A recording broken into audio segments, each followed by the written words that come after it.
Olá, turminha do quinto ano. Sejam bem-vindos a mais um dia de aula. Nossa aula de hoje será de História. Estão prontos para mais uma aula?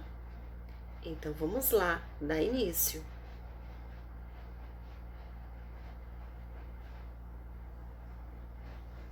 Façam a agenda de hoje, 30/10/2020, disciplina História, conteúdo.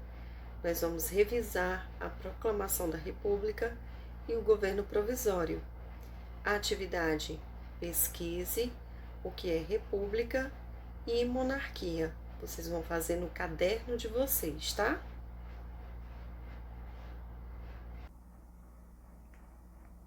Proclamação da República. Na monarquia, quem governa é um rei ou uma rainha, ou ainda um imperador ou uma imperatriz. O poder é hereditário, ou seja, ele geralmente passa de pai para o filho após a morte ou a renúncia do monarca. Assim aconteceu durante o período em que o Brasil foi uma monarquia. Dom Pedro II foi o último imperador do Brasil. Ele pensava em deixar o trono para sua filha, a princesa Isabel.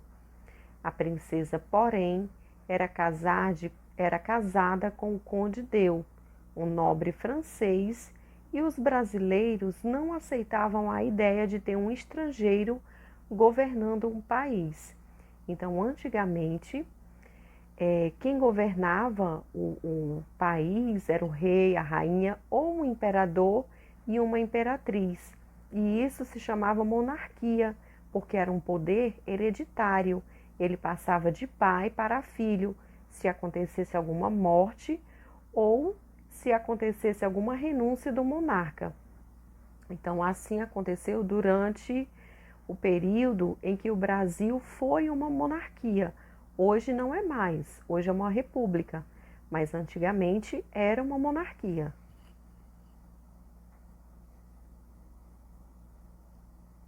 Descontentes com o andamento do governo monárquico no Brasil, os brasileiros acreditavam que a república era a melhor forma de organizar o país e faziam críticas a Dom Pedro II. A república é uma forma de governo em que os governantes são escolhidos pelo povo por meio do voto direto ou indireto em eleições periódicas. Na eleição indireta, apenas os representantes do Congresso Nacional podem votar. Já na eleição direta, é o povo que vota. E essas eleições, elas acontecem em períodos periódicos, ou seja, de 4 em 4 anos. O mandato dos governantes é por tempo determinado, geralmente 4 anos.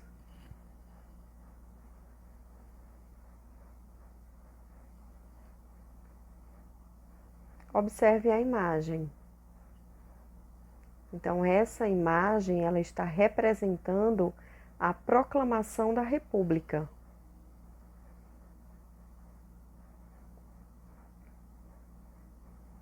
Os mais insatisfeitos com a monarquia eram os fazendeiros, que se sentiam prejudicados com a abolição da escravatura, porque tiveram de passar a pagar os trabalhadores. Os militares, que depois da Guerra do Paraguai se fortaleceram como grupo, tiveram contato com novas ideias e passaram a defender a República. Os bispos, pois no regime monárquico a Igreja devia seguir as ordens do imperador, que tinha poder de escolher os cargos mais importantes dentro da Igreja. Observe a imagem. Então, essa imagem ela está representando a capa do jornal, A República.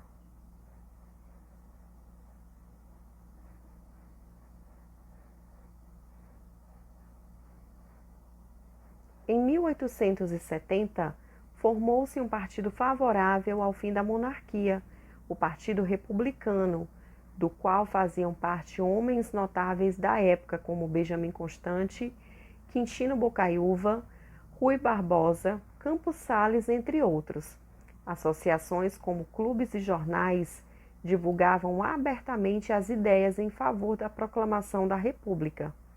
Então, no ano de 1870, formou-se esse partido que era favorável ao fim da monarquia, e ele se chamava Partido Republicano.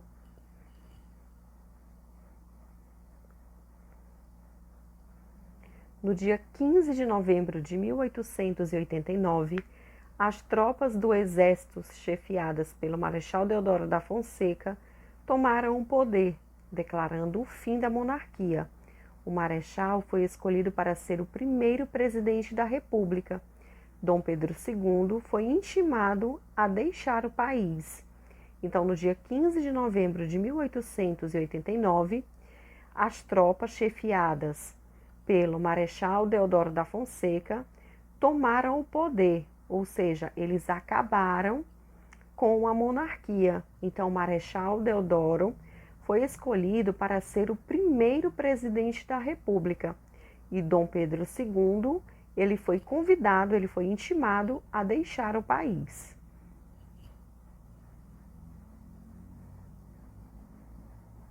O povo viu as tropas desfilando nas ruas, mas não sabia do que se tratava, pois não participou diretamente do movimento.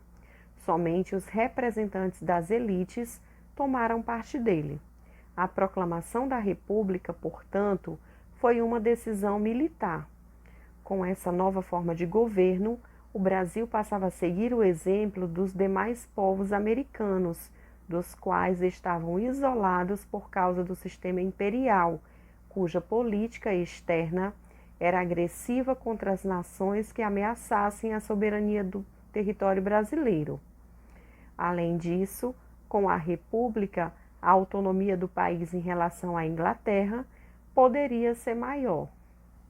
Então, o povo viu as tropas desfilando na rua, mas não sabia do que se tratava, do que estava acontecendo, porque somente os representantes das elites tomaram conhecimento do que estava acontecendo. Então, com essa nova forma de governo, o Brasil passou a seguir o exemplo de outros povos americanos, os quais eles estavam isolados por causa do sistema imperial, cuja política externa era agressiva contra as nações que ameaçassem a soberania do território brasileiro.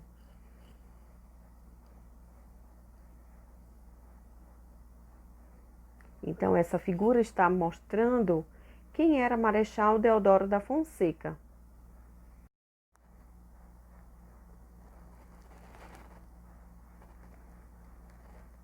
O Brasil República.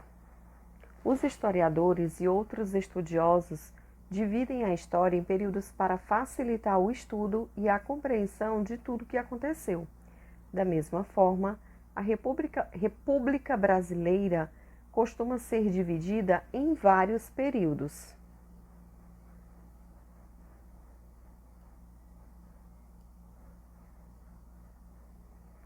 Governo provisório. No dia 15 de novembro de 1889, depois da proclamação da República, um grupo, liderado pelo Marechal Deodoro da Fonseca, organizou um grupo provisório que durou até o ano de 1891.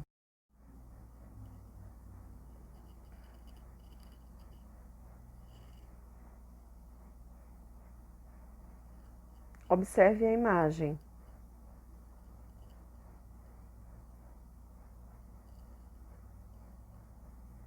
Algumas medidas tomadas nesse período foram a criação da primeira Constituição da República Brasileira, que ficou pronta em 24 de fevereiro de 1891. A criação da bandeira republicana no dia 19 de novembro. A criação do registro de nascimento e do casamento civil. A instituição do direito de todos os estrangeiros residentes no Brasil se tornarem cidadãos brasileiros, se assim desejassem. Então, essas foram as medidas tomadas nesse período do governo provisório.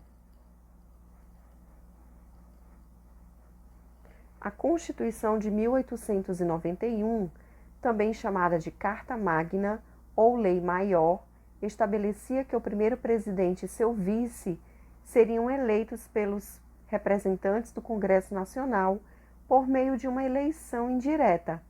Assim, no dia 25 de fevereiro de 1891, o Marechal Deodoro da Fonseca foi eleito presidente e o Marechal Floriano Peixoto o vice-presidente.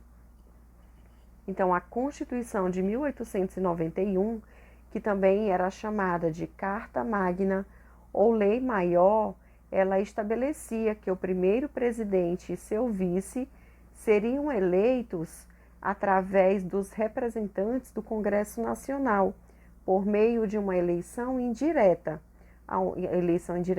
onde o povo não participava.